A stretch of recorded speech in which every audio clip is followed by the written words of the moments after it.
À 70 ans, Nicolas Sarkozy a finalement admis qu'il existe 5 noms qu'il aurait préféré ne jamais revoir sur son chemin. 5 visages qui, derrière les sourires publics, ont laissé des traces profondes, des tensions sourdes, des heures de silence lourd entre deux portes closes.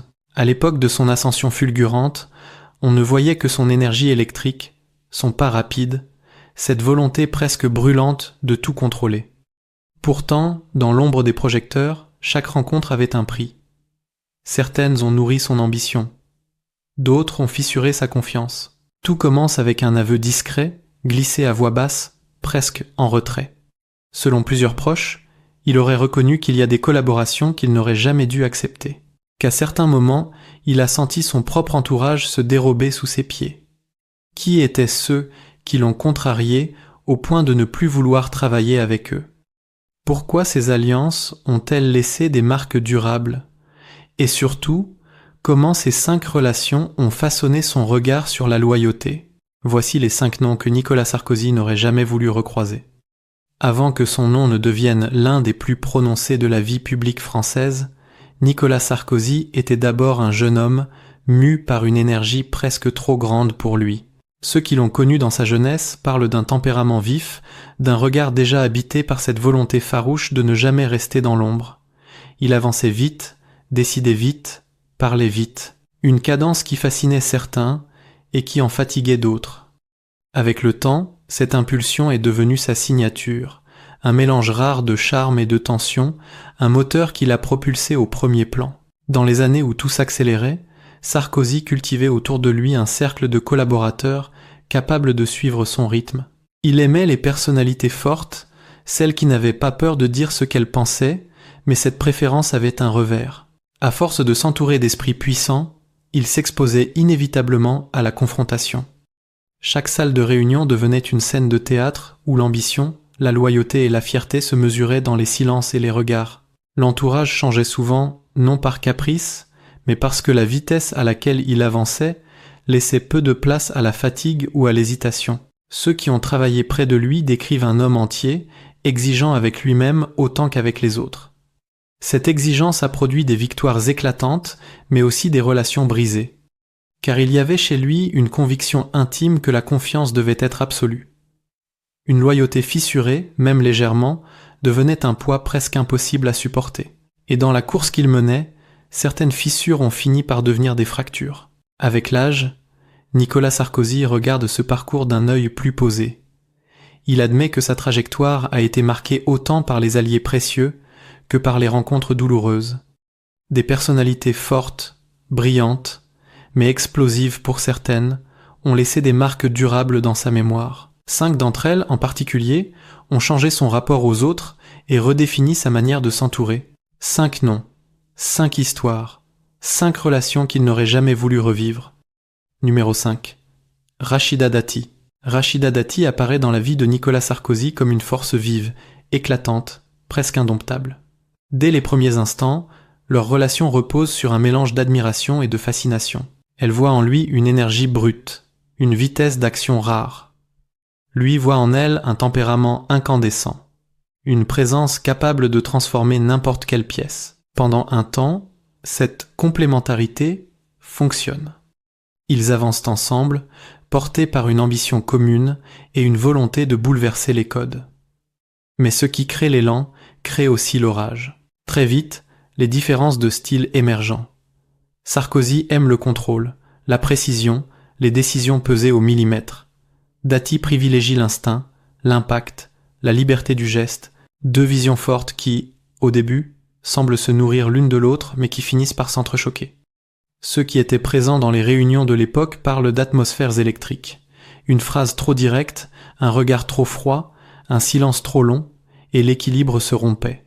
On raconte que Sarkozy, un jour, aurait confié à un proche qu'il avait besoin de stabilité autour de lui. Dati, elle, refusait d'être enfermée dans un rôle trop étroit, comme si toute tentative de la canaliser devenait une attaque contre sa propre identité. Les tensions s'accumulent sans éclat apparent mais avec une intensité croissante. Une absence remarquée lors d'un moment clé, une réponse jugée trop brutale, une divergence sur la manière de gérer une situation délicate. Des détails pour certains, des signes évidents de rupture pour ceux qui observent les deux personnalités se heurter. La complicité des débuts laisse place à une méfiance fragile. Le ton change, les gestes se retiennent, les mots deviennent plus lents, comme pesés pour éviter l'incendie. Un épisode revient souvent dans les récits. Après une réunion particulièrement tendue, Sarkozy aurait laissé échapper une phrase presque murmurée. Une phrase révélant qu'il ne reconnaissait plus celle qu'il avait tant soutenue. Dati, en l'entendant, se serait retourné et aurait répondu d'une voix ferme. Ce moment, capturé par quelques témoins, marque symboliquement la fissure définitive entre eux. Non pas une explosion, mais une fermeture silencieuse, comme une porte que l'on referme sans fracas, mais qui ne s'ouvre plus. Pourtant, malgré les tensions et les blessures, chacun reconnaît chez l'autre une forme de force exceptionnelle. Sarkozy n'a jamais minimisé les qualités de Dati. Dati n'a jamais nié le rôle crucial qu'il a joué dans son parcours. Mais certaines relations, aussi intenses soient-elles, portent en elles une incompatibilité profonde. Une vitesse différente, une manière d'exister trop éloignée pour cohabiter longtemps. Ce qui devait être une alliance solide devient peu à peu une lutte douce, une opposition presque inévitable. Avec le recul, selon plusieurs proches, Sarkozy aurait admis que cette collaboration lui a appris le prix de l'intensité. Il a compris que l'admiration n'empêche pas les blessures, que la confiance peut vaciller même là où elle semblait absolue, et que les personnalités les plus brillantes sont parfois celles dont il faut se tenir à distance pour préserver l'équilibre. Rachida Dati reste ainsi l'un des noms qu'il aurait préféré ne jamais recroiser dans un cadre de travail. Non par rejet, mais parce que certaines rencontres, trop fortes, deviennent impossibles à maîtriser. Numéro 4. François Fillon. Lorsque François Fillon rejoint Nicolas Sarkozy, beaucoup y voient une alliance idéale. L'un est calme, mesuré, presque impénétrable. L'autre est rapide, nerveux, brûlant d'une énergie qui ne laisse personne indifférent. Deux tempéraments opposés mais complémentaires. Pendant un temps, cette différence crée un équilibre subtil. Fillon apporte la stabilité que Sarkozy apprécie, une forme de sagesse silencieuse qui tempère les élans les plus vifs. Et Sarkozy, de son côté, offre élan, lumière, mouvement. Ensemble, ils donnent l'impression d'un duo solide, presque indestructible. Mais sous cette harmonie apparente, les premières fissures se dessinent très tôt. Fillon supporte difficilement la pression permanente, la vitesse imposée par Sarkozy, les journées qui s'étirent, les décisions prises à un rythme effréné, les attentes colossales. Selon plusieurs proches, il aurait confié que cette cadence lui semblait parfois inhumaine. Sarkozy, lui, ne comprenait pas toujours cette lenteur apparente, cette retenue qui contrastait tant avec son propre style. Il voulait une équipe qui avance, qui anticipe, qui réagit sans hésitation. Fillon, au contraire, cherchait la prudence, la réflexion, le temps de peser les conséquences. Les divergences finissent par s'exprimer en silence. L'ambiance change. Les échanges deviennent plus formels. Les regards se font plus froids. Puis vient une phrase qui restera gravée dans la mémoire collective. Un jour, alors qu'on l'interroge sur la nature de leur collaboration, Fillon lâche une déclaration brève, presque cinglante. Plusieurs témoins affirment que Sarkozy, en entendant ces mots, serait resté immobile quelques secondes, comme frappé par une révélation douloureuse. Une ligne venait d'être franchie. Ce qui avait commencé comme une complicité professionnelle se transformait en distance irréversible. Mais au-delà de cet épisode, ce sont leurs deux visions du travail qui rendent la rupture inévitable. Fillon revendiquait une forme de discrétion, une gouvernance apaisée, sans éclat. Sarkozy, lui, vivait dans l'intensité, l'action, la tension constructive qui, selon lui, pousse chacun à dépasser ses limites. Deux philosophies incompatibles sur le long terme. Peu à peu, leurs chemins se séparent, non pas dans un fracas, mais dans une usure progressive. La confiance s'effrite, la communication se tend, et le respect initial, bien qu'il persiste, ne suffit plus à maintenir l'unité. Un ancien collaborateur raconte une scène révélatrice. Un soir, après une réunion particulièrement longue, Sarkozy serait resté seul quelques instants, le regard perdu. Il aurait murmuré que certaines personnes, même les plus loyales, finissent par ne plus vous suivre.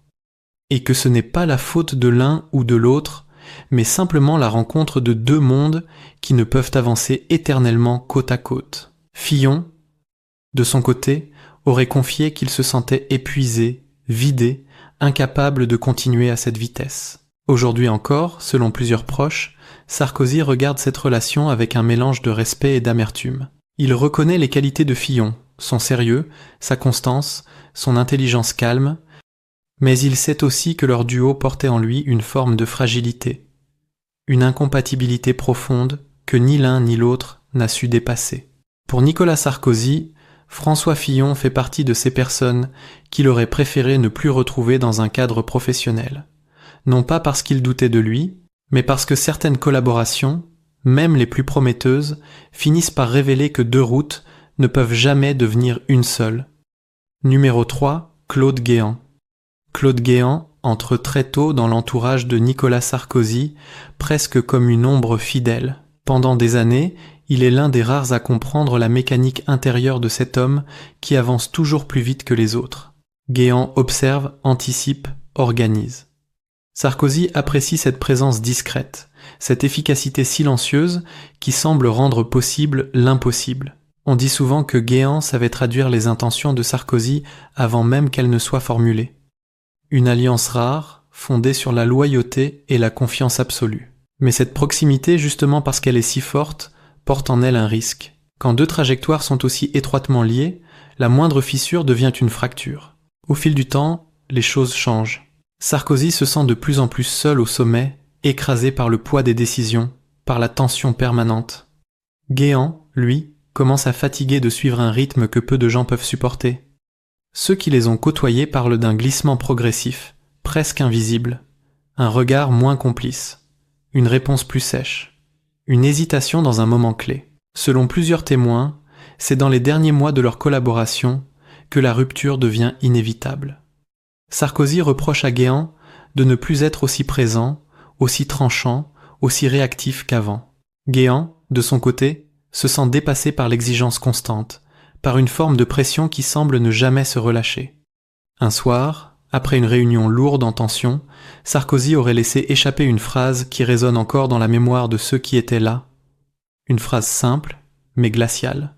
Elle exprimait la sensation d'être abandonné au moment où il avait le plus besoin d'un allié.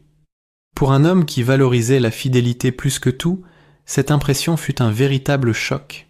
La relation se dégrade lentement. Rien de spectaculaire, rien de public. Juste un éloignement progressif, fait de silence et de non-dits. Une alliance autrefois solide devient un terrain fragile où chacun avance avec prudence. Les décisions ne se prennent plus avec la même fluidité. Les échanges deviennent formels, presque mécaniques. On raconte que Sarkozy, un jour, aurait observé Guéant en silence, comme s'il cherchait à retrouver l'homme qui autrefois connaissait ses pensées avant même qu'il ne parle. Mais aucune relation ne résiste à la fatigue accumulée, au poids du temps et aux tensions répétées. Guéant finit par s'éloigner et Sarkozy comprend que certaines fidélités ont une durée de vie, non pas par trahison, mais simplement parce que tout être humain atteint ses limites. Avec le recul, Sarkozy reconnaît que cette rupture fut l'une des plus douloureuses, car elle ne venait pas d'un conflit ouvert, mais de l'usure discrète d'une confiance autrefois parfaite. Claude Guéant demeure ainsi l'un des noms qu'il aurait préféré ne jamais revoir dans un cadre de travail, non par rejet, mais parce que leur relation, trop intime, ne pouvait survivre à la pression permanente. Une page tournée avec regret, mais une page tournée, malgré tout. Numéro 2. Patrick Buisson. Patrick Buisson n'entre pas dans l'univers de Nicolas Sarkozy comme les autres. Il arrive avec un talent particulier, une intelligence stratégique qui intrigue autant qu'elle inquiète. Dès leurs premiers échanges, Sarkozy perçoit chez lui une capacité rare à lire l'opinion, à décoder les courants invisibles qui traversent la société. Buisson parle peu mais observe tout, chaque mot, chaque silence, chaque hésitation. Au début, cette lucidité dérangeante fascine Sarkozy. Il y voit un atout précieux, quelqu'un capable de pousser plus loin la réflexion, d'explorer des terrains que d'autres n'osent même pas regarder.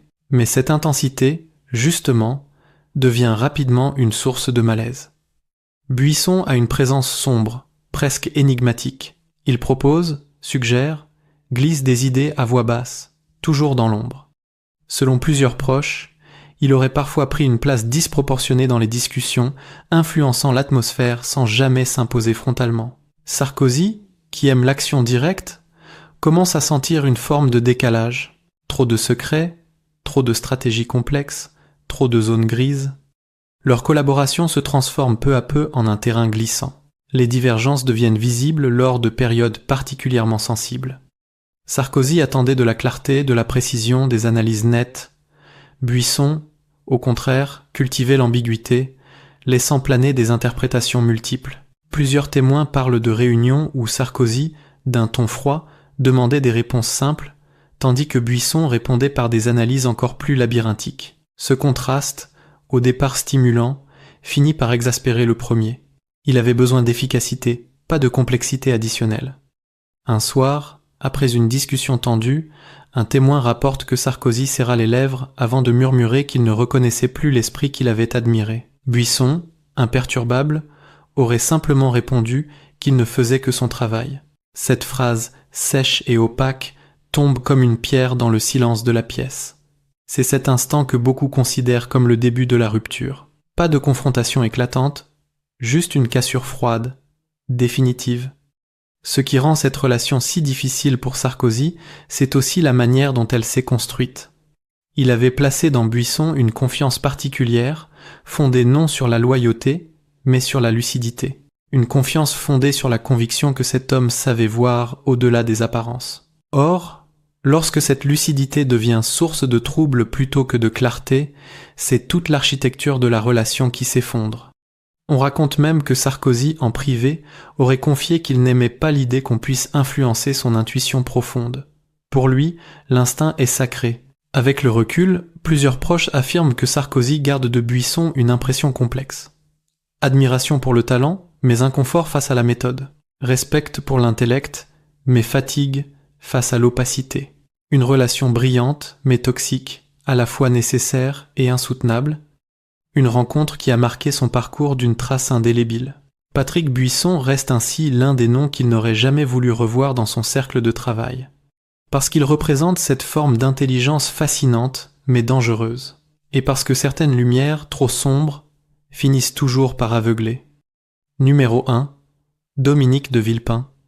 Dominique de Villepin occupe une place à part dans la vie de Nicolas Sarkozy, non pas comme un simple collaborateur, mais comme une présence presque mythique, à la fois admirée, redoutée et profondément incompatible. Dès leurs premiers échanges, on sent une tension particulière, une rivalité latente, faite de respect intellectuel, mais aussi d'orgueil blessé. Villepin possède une élégance naturelle, une parole ample, une stature littéraire. Sarkozy, lui, avance vite, tranche, bouscule. Deux univers qui ne devraient pas se croiser et qui pourtant se retrouvent face à face, sous une lumière où l'un des deux devra inévitablement s'effacer. Ce qui rend leur relation si explosive, ce n'est pas un conflit ouvert, mais un affrontement de tempéraments. Villepin représente le verbe, le souffle long, la réflexion poétique. Sarkozy représente l'action, la nervosité maîtrisée, la volonté brute.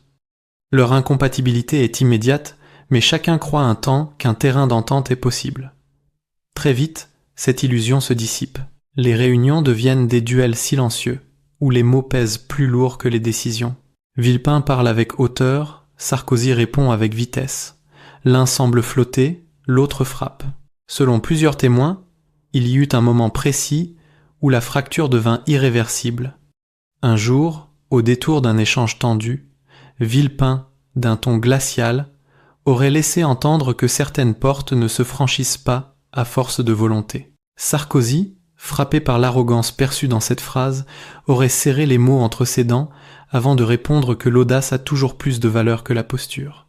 Ce face-à-face, raconté depuis comme un épisode quasi théâtral, cristallise tout ce qui opposait les deux hommes. Mais derrière ce duel d'ego, il y a surtout une profonde incompatibilité de rythme. Villepin se méfie de la rapidité de Sarkozy, qu'il juge dangereuse. Sarkozy, lui, voit dans la lenteur de Villepin une forme d'immobilisme, deux lectures du monde qui rendent toute collaboration impossible. Les tensions s'accumulent, les silences s'allongent, et chaque regard échangé devient une déclaration muette de désaccord. Ce qui frappe ceux qui les ont observés, c'est que leur relation ne repose pas sur une trahison ou un événement spectaculaire, mais sur une impossibilité structurelle. Deux caractères forts qui refusent de plier, deux visions qui ne peuvent converger. Deux hommes qui, malgré leur intelligence respective, ne parviennent jamais à trouver une langue commune. Avec le temps, les choses se durcissent encore. L'admiration initiale disparaît, remplacée par une forme de méfiance instinctive. On dit même que Sarkozy, en privé, parlait de Villepin avec une froideur presque douloureuse. Avec les années, selon plusieurs proches, Sarkozy reconnaît que cette relation fut l'une des plus éprouvantes de sa carrière. Non parce qu'elle fut bruyante, mais parce qu'elle révélait en permanence la limite de tout compromis. Villepin était le miroir opposé, celui qui soulignait chaque différence, chaque tension, chaque fragilité. Une présence impossible à ignorer et tout aussi impossible à supporter. Dominique de Villepin reste ainsi, dans la mémoire de Nicolas Sarkozy, le nom qu'il aurait préféré ne jamais croiser dans un cadre de travail, non par haine, mais parce que certaines rencontres ne sont pas faites pour durer, et que certaines oppositions trop profondes deviennent des frontières définitives. Au terme de ce parcours fait d'élan, de confrontation et de silence, 5 noms se détachent dans la mémoire de Nicolas Sarkozy comme autant de points de rupture. Chacun d'eux révèle une partie de son histoire intérieure, une façon unique d'affronter le monde et de chercher la loyauté dans un univers où elle vacille si facilement. Dati, éclatante et indomptable, lui rappelle que l'intensité peut devenir une source d'incendie. Fillon, calme et réservé, lui montre qu'une harmonie apparente peut masquer une incompatibilité profonde. Guéant, fidèle parmi les fidèles, lui enseigne que même les alliances les plus solides s'usent lorsqu'elles portent trop de poids. Buisson, l'homme de l'ombre, lui dévoile la frontière fragile entre lucidité et opacité. Villepin, enfin, incarne cette confrontation d'ego et de vision qui transforme une relation professionnelle en duel silencieux. Avec l'âge, Sarkozy semble regarder ces histoires sans amertume ouverte, mais avec une lucidité nouvelle. Il comprend désormais que chaque relation avait une raison d'être, même celles qui ont laissé des cicatrices. Car ces 5 visages ne sont pas seulement ceux qu'il aurait préféré éviter. Ils sont ceux qui ont façonné son tempérament, affûté sa vigilance, défini ses limites. Ils représentent la part la plus humaine de son parcours, faite de blessures discrètes, de regrets inavoués et de leçons durables. Dans les confidences murmurées à son entourage, il lui arrive de dire que l'on avance toujours avec les traces de ceux que l'on a croisés, que les alliés perdus et les confrontations anciennes deviennent des repères qui empêchent de se tromper de route. Et qu'en fin de compte, la véritable force ne réside pas dans les victoires, mais dans la capacité de reconnaître ceux avec qui l'on ne pourra jamais avancer.